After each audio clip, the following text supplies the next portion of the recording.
आ गए हो आ गए। अब मिलने की तुम कोशिश करना, वादा कभी न करना, वादा तो टूट जाता है। लेकिन हमरा जो आपसे वादा है कि चाहे पूरा दुनिया आपको छोड़ दे, भगवान भी आपको छोड़ दें, आपका शरीरों आपका साथ छोड़ दे, हम आपका साथ नहीं छोड़ेंगे। ये वादा कभी न टूटे, कभी न टूटे, भूल से भी भूल ना हो जाए। हम हमेशा आपके साथ खड़े रहें। हाँ, तो हमरे मीठे मीठे खट्टे खट्टे प्यारे प्यारे गोलगप्पा जिलेबी, हमरे दुर्गा काली, करण अर्जुन, कैसे हैं आप लोग? दिल खोल के हम स्वागत करते हैं आपका, आपके अपने एक बिहारी सब पे भारी परिवार में। दौड़ के कूद के फान के जल्दी से चले आइए, काहे कि हम लोग करने वाले हैं करंटवा के साथ अफेयर। टेंशन नहीं लीजिए, झटका इसको लगने वाला है। करंटवा 440, हम लोग 880, छोड़ेंगे नहीं ससुरा को। इससे पहले कि हम लोग करंटवा के साथ अफेयर करें, हम चाहते हैं कि आप एगो करोड़िया करोड़िया मुस्कान दे दें हमको, अपना प्यारा प्यारा। काहे कि आपसे प्यारा हमको कोई नहीं है, आपके मुस्कान से भी प्यारा हमको कोई नहीं है। कछु हो जाए, ये परिवार के जो हमारे दोस्त दोस्तिनी हैं, उनके चेहरा पर अब मायूसी बिल्कुल नहीं आना चाहिए। भाग ससुरा, भागता है कि नहीं यहाँ, खा चढ़वा कहीं का। हाँ, लतेड़ी देते रहिएगा उस सबको। तो करोड़िया मुस्कान दीजिएगा कि नहीं, चवनिया नहीं छोड़िएगा। हाँ, करोड़िया दीजिएगा। ऐसे तो आप दीजिएगा नहीं, तो सुनिए कुछ सुनाते हैं आपको। क्या सुनाए? हाँ, एक बार होता क्या है, आप तो जानबूझ करते हैं हस्बैंड वाइफ सब कैसा कैसा गुफ्तगू सब करता है। एक बार पत्नी रोमांटिक मूड में जाती है अपना पति के पास में। अब बोलती है ऐसे माथा पे सहलाते हुए, जानते हैं हम आज सुने कि स्वर्ग में पति पत्नी साथ नहीं रहते हैं। हम तो आपसे बहुत प्यार करते हैं, आपसे अलग कैसे रहेंगे? तो स्वर्ग में पति पत्नी काहे नहीं साथ में रहते हैं? पति बोलता है, अरे पगली, इसीलिए तो उसको स्वर्ग कहते हैं। जय हो जय हो जय हो। हियाँ कहीं बोल दीजिए तो बेलना पड़ेगा, बेलना आपको। जय हो। अब चलिए बढ़िया कचू कचू पढ़ के उसके बाद शुरू हो जाते हैं हम लोग करंटवा के साथ अफेयर करने की। आई, विलियम शेक्सपियर कहते हैं कि हम सभी के भाग्य को धारण करने की शक्ति उन सितारों में नहीं होती। हम सभी के भाग्य को धारण करने की शक्ति सितारों के अंदर नहीं होती, वो सिर्फ अपने आप में होती है।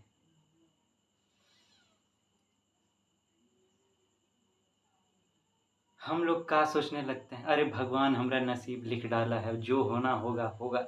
अरे नहीं भैया, ऐसा नहीं है। आप सोचिए, हर दिन हम लोग अपने आप से कितना लड़ते हैं, अंदर अंदर कितना परेशानी से जूझते रहते हैं। इतना परेशानी को तारा झेल पाएगा, आपको लगता है क्या? हाँ, वो तो इस डर से भागे हुआ है एकदम ऊपर में कि भैया कहीं कोई हमको एको दिन अपना ना दे दे टेंशन झेलने के लिए। वो तो एक दिन हमरा नहीं झेल सकता, हमरा पूरा भाग्य कैसे झेलेगा? उसका ताकत सिर्फ हमारे अंदर। तो सोचिए, भगवान हमको कितना ताकतवर बना के भेजे, हम बेकार में गुड़ गोबर हुए रहते हैं, टेंशन याद लेते रहते हैं कि हमको कुछ नहीं आता है, हम कुछ है ये नहीं। अरे नहीं, आप बहुत कुछ हैं भाई। एक शब्द में मंत्र बनने का शक्ति होता है, एक अक्षर में ज्ञान बनने का शक्ति होता है कि नहीं? चलिए चलिए, आई कोई ऐसा ऐसा आदमी नहीं कहे हैं भाई, विदुर कहे हैं, विदुर महाज्ञानी महाभारत के। चलिए अब शुरू हो जाते हैं। तो आज कौन कौन सा टॉपिक है जिसके साथ करंटवा में हम लोग जम के अफेयर करेंगे? है एक तो आप सुन रहे होंगे आजकल अभी न्यूज में बड़ा चल रहा है, Nagorno Karabakh reason. Armenia Azerbaijan जो है, दोनों आपस में खूब बूमा बूम कर रहा है, लड़ रहा है इस जगह के लिए। इसके बारे में जानेंगे थोड़ा। यूपीएससी अक्सर मैप बेस्ड क्वेश्चन पूछ डालता है, बहुत पूछता है। और दूसरा ये भी पूछता है, कोनो इम्पोर्टेंट न्यूज रहा, माने कोई कहीं पे कोई इम्पोर्टेंट घटना घट गया, कहीं पे तख्ता पलट हो गया, कहीं पे बहुत मास मर्डर हो गया, कोई खास इवेंट हो गया, तो वैसा रीजन का नाम दे देगा, इवेंट का नाम दे देगा, कहेगा मिलान करने के लिए, ऐसा पूछता है। अब मैप बेस्ड की रीजन कहाँ पे है, कौन देश में है, ऐसा भी पूछता है। एक ई। और दूसरा हम लोग पढ़ेंगे statue of oneness. Statue of oneness Shankaracharya ji का 108 फीट का प्रतिमा का इनागुरेशन किया गया है। इससे पहले जानते हैं आप, एक क्वेश्चन आया था जब रामानुजाचार्य जी के प्रतिमा का इनागुरेशन हुआ था, तो उस पर क्वेश्चन पूछा गया था कि उनका सिद्धांत सब कैसा रहा था। याद है आपको? 2022 में पूछा था, 22 के क्वेश्चन, देखिएगा आप उल्टा के। तो वैसे ही अभी इनका हुआ है, तो इस पे क्वेश्चन बन सकता है, ठीक है ना। यूपीएससी ऐसा क्वेश्चन पूछता है। हम लोग जो पढ़ेंगे एकदम एग्जाम पॉइंट ऑफ व्यू से, उल जुलूल बात सब पे ध्यान देने का जरूरत। ये दो ठो इम्पोर्टेंट है, इस पर हम लोग चर्चा छेड़ेंगे। पहले देखते हैं पहला। आज हम आपको समझाने के साथ साथ कुछ पॉइंट भी देंगे, ठीक है।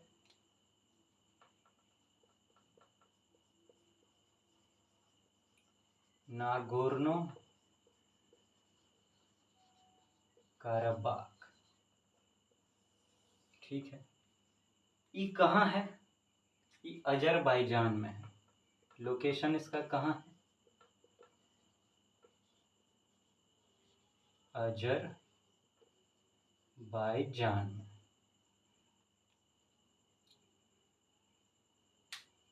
अजरबैजान कहाँ है भाई? सेंट्रल इंडिया में आपको दिखेगा, रसिया के नीचे जस्ट, कैस्पियन सी के बगल में दिखाई देगा। कैस्पियन सी अजरबैजान को टच करता है, या यह कहिए कि अजरबैजान कैस्पियन सी को टच करता है, ठीक है। हुआ क्या था, जब आप जानते हैं यूएसएसआर था एक टाइम में, सोवियत संघ जिसको कहते हैं, उस टाइम में आर्मेनिया और अजरबैजान दोनों यूएसएसआर का पार्ट था। तो रसिया उस समय क्या किया था कि जो नागोर्नो काराबाख का रीजन है, ये अजरबैजान को दे दिया था। लेकिन ये जो रीजन है नागोर्नो काराबाख, यहाँ पर ज़्यादा जो पॉपुलेशन है वो आर्मेनियन लोगों का है। तब आर्मेनिया का लोग ज़्यादा है वहाँ पे, तो वो लोग अजरबैजान से मिलजुल के रहना चाहेंगे? नहीं। कहा नहीं हो दादा, हमारे मम्मी पापा, हमारा दोस्त दोस्तिनी सब है उधर आर्मेनिया में, हमको इधर खोपचा में ढकेल दिया अजरबैजान, हम नहीं रहेंगे यहाँ पर ससुरा, हमको घर जाना है। ये लोग बवंडर कर दिया, झगड़ा करने लगा आर्मेनिया वाला से। तो झगड़ा करने लगा। आज जानते हैं आप 1990 में यूएसएसआर बिखर गया, सोवियत संघ का विघटन हो गया। तब तो रसिया में पावर रहा नहीं, सब बिखर गया। था आर्मेनिया वाला सब झगड़ा करने लगा, जो भी इस रीजन में बसा हुआ था। कहा नहीं हो दादा, हम तो उधर। तो झगड़ा करके क्या किया, ये रीजन को, उस वहाँ पे जो आर्मेनियन लोग बसा हुआ था, वो लोग का पॉपुलेशन ज़्यादा है, वो लोग यहाँ पे कब्जा कर लिया। तो अब जो एडमिनिस्ट्रेटिव कंट्रोल है इस रीजन पर, वो किसका हो गया है? आर्मेनिया का। लेकिन इसका लोकेशन अभी भी अजरबैजान के अंदर में ही है, ठीक है। ये इसका पूरा कहानी है। तो किसका किस पर आधिपत्य हो, उस पर हक जमाने के लिए जो है, दोनों आपस में झगड़ा करता रहता है। किसमें हो रहा है? आर्मेनिया और अजरबैजान में, ठीक है। ये था नागोर्नो काराबाख का कहानी, आपका मिला जुला के, ठीक है ना। हाँ, अब आइए देखते हैं दूसरा,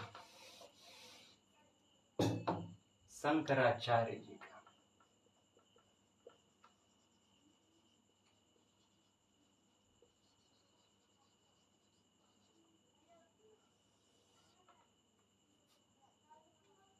इसके बारे में इनके बारे में हम आपको पॉइंट सब देंगे। पहले पॉइंट हम लिख देते हैं, उसके बाद जो है इन पर डिस्कशन करते हैं। ठीक है। काहे न्यूज में थे भैया? काहे कि इनका प्रतिमा कितना 108 फीट। ठीक है। हम आपको बोले स्टैच्यू ऑफ वननेस पर हम लोग बात कर रहे हैं, वो इन्हीं का प्रतिमा है। स्टैच्यू ऑफ वननेस, इन्हीं के प्रतिमा को नाम दिया गया। तो यूपीएससी जो क्वेश्चन पूछेगा वो स्टैच्यू ऑफ वननेस पर नहीं पूछेगा, वो तो बस हाँ ये दे देगा रेफरेंस के रूप में कि statue of oneness Shankaracharya ji का स्थापित किया गया। पूछेगा वो शंकराचार्य जी के जीवन से संबंधित क्वेश्चन है, यही पहले भी कर चुका है, वही पूछेगा। स्टैच्यू पर क्या पूछेगा? उसमें कितना लोहा लक्कड़ लगा, कितना मजदूर लगा, ये सब थोड़ा ना पूछेगा। ये देखते हैं, लेकिन पहले न्यूजवा में क्या था उसको भी समझ लेते हैं। क्या 108 फीट का जो है इनका आइडल जो है उसका इनागुरेशन हुआ है।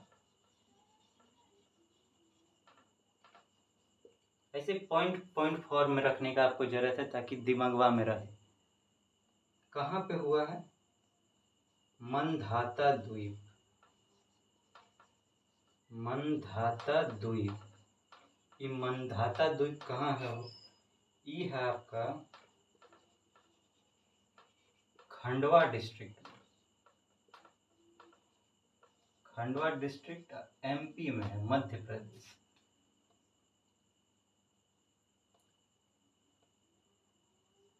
ठीक है।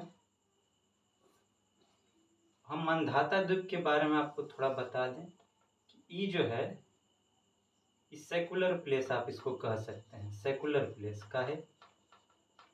काहे कि यहाँ पे have temples of different faiths, अलग अलग फेथ का यहाँ पे टेम्पल है। शैव कहिए, जैन कहिए,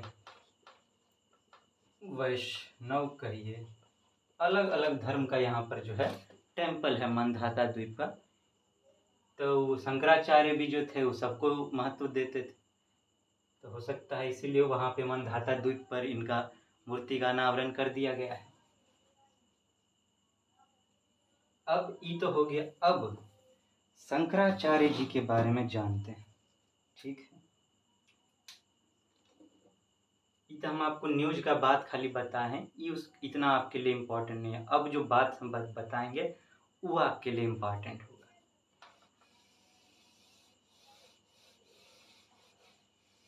शंकराचार्य जी का बात करें तो इनका जन्म कहाँ हुआ था?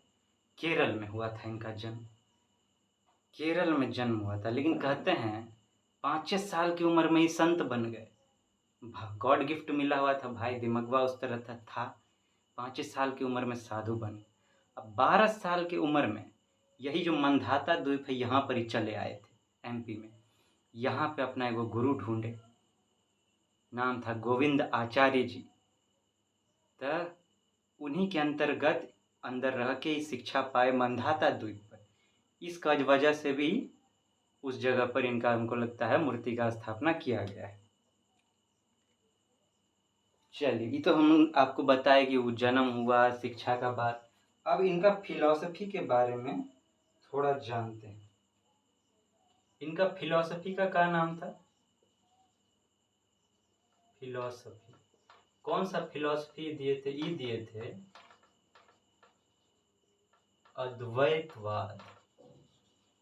अद्वैतवाद कहिए या अद्वैत वेदांत, वेदांता भी कह सकते हैं। अद्वैतवाद, अद्वैतवाद का है भैया। अब थोड़ा सा हम लोग अद्वैतवाद के बारे में जानने का कोशिश करते हैं कि अद्वैतवाद का है। लेकिन हम सोच रहे हैं कि पहले आपको पूरा पॉइंट दे डालें, फिर एक के बार बात करेंगे तो हम लोग को लगता है ज़्यादा सूट करेगा।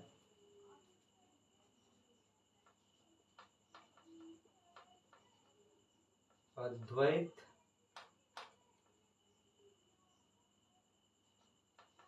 वाद का जो फिलॉसफी है ये कहता है कि ट्रू सेल्फ या इसको आत्मा आप कह लीजिए, आत्मा इज आइडेंटिकल टू ब्राह्मण। हम अलग नहीं रहेंगे, हम तो एक के साथ रहेंगे। जय हो जय हो। जुलुम है हो दादा, जुलुम है। और क्या किए हैं ये? Road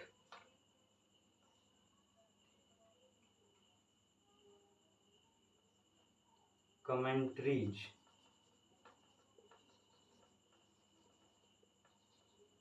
on Brahmasutras. और कुछ पॉइंट हम आपके लिए तैयार किए हैं, वो भी हम चाहते हैं आपको दे दिया जाए। लिखिए लिखिए। अब पीछे में फुस फुस तो नहीं कर रहे हैं ना, ध्यान से देखिएगा, इस पर क्वेश्चन आएगा। हाँ आइए हमारे गोलगप्पा जिलेबी, देखिए देखिए। इनका पॉपुलर वर्क सब कौन है? पॉपुलर वर्क्स विवेका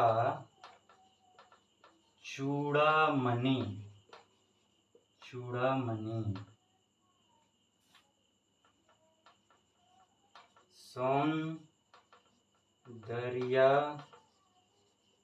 लहरी, भज गोविंदम,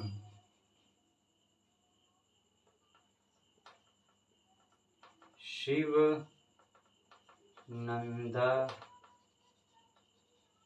लहरी। इनका फॉलोअर सबको कहा जाता है? फॉलोअर्स को कहा जाता है स्मृताज। पहले इसको आप देख लीजिए, फिर एक दो पॉइंट और है जिस पर बात करेंगे। एक आप फिलॉसफी दिए अद्वैतवाद। अद्वैत माने अद्वैत, द्वैत माने दो, अद्वैत माने एक, दो नहीं एक। इका है भाई भैया, अद्वैत का है। तुमसे जुदा होकर हम न जी सकेंगे हो महाराज, हो सैया, हो करेजा। बाप रे बाप, हम लोग भी कहाँ रोमांटिक होने लगे बताए। ये कहता है, आप सुनते होंगे एक भगवान है, एक हमारे अंदर आत्मा है, ऐसा ऐसा बात सुनते होंगे। इनका कहना था कि जो आत्मा है इंसान के शरीर के अंदर, ये जो भगवान है, ये दोनों अलग नहीं एक के हैं। ये जो आत्मा हमारे शरीर में है, ये बस वो जो भगवान है, भगवान को क्या बोले? कहे ब्राह्मण। भगवान को बोले ब्राह्मण। अल्टीमेट रियलिटी, इंग्लिश में अल्टीमेट रियलिटी या ब्राह्मण आप कहिए। तो बोले आत्मा जो है इनसे जुड़ा हुआ है, एक के है। ये जो आत्मा है ना, बस उनका रिफ्लेक्शन है, उनका माया सब है, और कुछ नहीं है। इसी को कहते हैं अद्वैतवाद, कि दोनों एक के है, अलग नहीं। कमेंट्री सब लिखे किस पे? ब्रह्म सूत्र पर। ब्रह्म सूत्र पर गारंटी लगे कि ब्रह्मा का सूत्र है हो, जरा पता करें कौन सूत्र से काम करते हैं। इनका पॉपुलर वर्क सबका है विवेक चूड़ामणि। आए हो दादा, विवेक बुद्धि, बुद्धि आप हमको देंगे ना तो हम आपको चूड़ामणि देंगे। आए हो दादा, ये तो घूसखोरी वाला बात हो रहा है ही यहाँ पर। विवेक चूड़ामणि। सौंदर्य लहरी, अरे बाप रे, लहर लहर लहराई रे मेरी माँ की चुनरिया, कह रहा है। सौंदर्य लहरी, सौंदर्य का लहर दौड़ा दीजिए। आहा हा, खूबसूरत खूबसूरत एकदम अच्छा अच्छा ज्ञान, सौंदर्य वाला ज्ञान का लहर दौड़ा दीजिए। सौंदर्य लहरी लिखे। भज गोविंदम, भज गोविंदम भज गोपाला, भज गोविंदम भज गोपाला। भजते रहिए गोविंद जी को, गोविंद कृष्ण जी का नाम है, भज गोविंदम। शिव नंदा लहरी, आहा हा, शिव नंदा, गोविंद को भी भजिया। शिव नंद, शिव, शिव भगवान, नंद कृष्ण, ऐसे शिव नंद एक अलग बात है। शिव नंदा लहरी, शिव भगवान का भी लहर दौड़ा दीजिए, उनका भी ज्ञान का बखार कीजिए। फॉलोवर्स, इनके फॉलोवर को क्या कहते हैं? कहते हैं स्मृताज, स्मृताज। अब एक सबसे इसमें सबसे इम्पोर्टेंट पॉइंट जो है, वैसे तो सबको ध्यान में रखिएगा, लेकिन सबसे इम्पोर्टेंट पॉइंट ये दोनों है। अब जो हम दो ठो पॉइंट देंगे वो बहुत इम्पोर्टेंट होगा, जो अभी देंगे इसी पॉइंट के बेस पर यूपीएससी रामानुजाचार्य पर क्वेश्चन पूछा था, लेकिन उस पैटर्न पर पूछ चुका है, तो चांस है कि वो कुछ बदले, पूछ दे वही तो अच्छा बात है। अगर बच गया कोई और पूछेगा तो हम दे दिए हैं आपको सब, इससे बाहर वो नहीं जा सकता। अगर जयबो किया ना तो आप दे लीजिएगा, हम लोग ऐसे समझें। आपको राम शंकराचार्य को मेन समझना है कि वो हैं का। शंकराचार्य के दिमागवा को समझ लीजिए, यूपीएससी कैसनो क्वेश्चन दागे, आप शंकराचार्य को समझ गए। जैसे आप मान लीजिए आप अपने मम्मी पापा को समझते हैं कि आप कुछ कहिएगा तो उनका रिएक्शन क्या होगा, तो वही कुछ पूछे तो आप समझिएगा कि शंकराचार्य जी कैसे थे, वही बात कह सकते हैं कि नहीं कह सकते, समझ के आधार पर आंसरवा देना है कि नहीं। हाँ, ये का बिलीव करते थे, बिलीव्स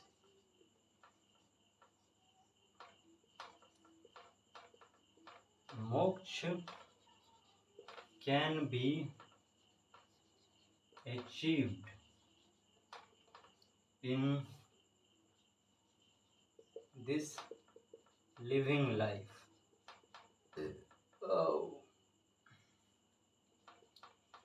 पाथ ऑफ मोक्ष का, कि मोक्ष को पाया कैसे जाए, इसका पाथ है जनाना योगा।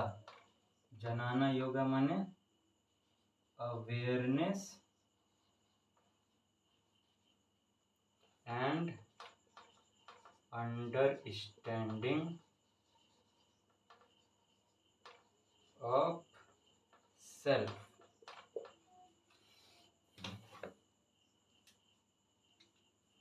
इका कहते हैं, इनका इका बिलीव करते हैं कि मोक्ष जो है वो इसी जिंदगी में जिंदे रहते हुए हम लोग पा सकते हैं।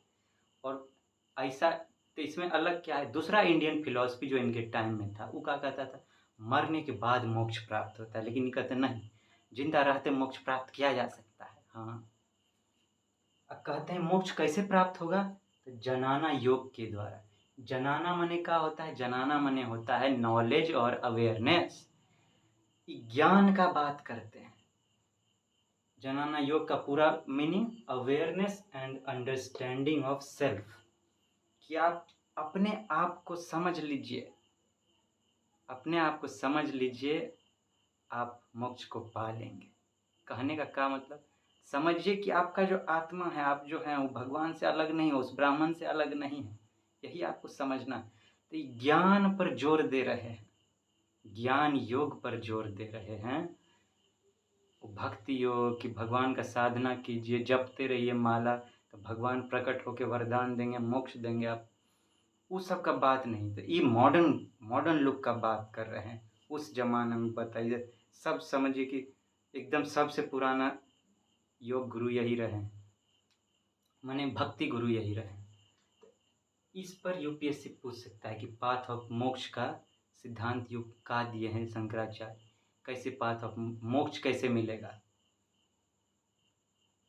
इतना बात था, इसमें से यूपीएससी जैसे भी पूछे, इसमें से इससे बाहर नहीं जा सकता है, यही पूछेगा। जानने का कोशिश किया, अपने तरफ से कुछ फॉर्म करने की कोशिश, तो हम समझा दिए आपको कि शंकराचार्य कैसे सोचते हैं, ब्राह्मण और आत्मा को एक समझते हैं, अलग नहीं समझते हैं। ज्ञान पर जोर देते हैं, ज्ञान योग पर, जनाना योग पर देते हैं कि मोक्ष इसी जिंदगी में अच्छी। तो ये सब उनका थॉट है, इससे उनका दिमाग समझ में आता है कैसे सोचते होंगे।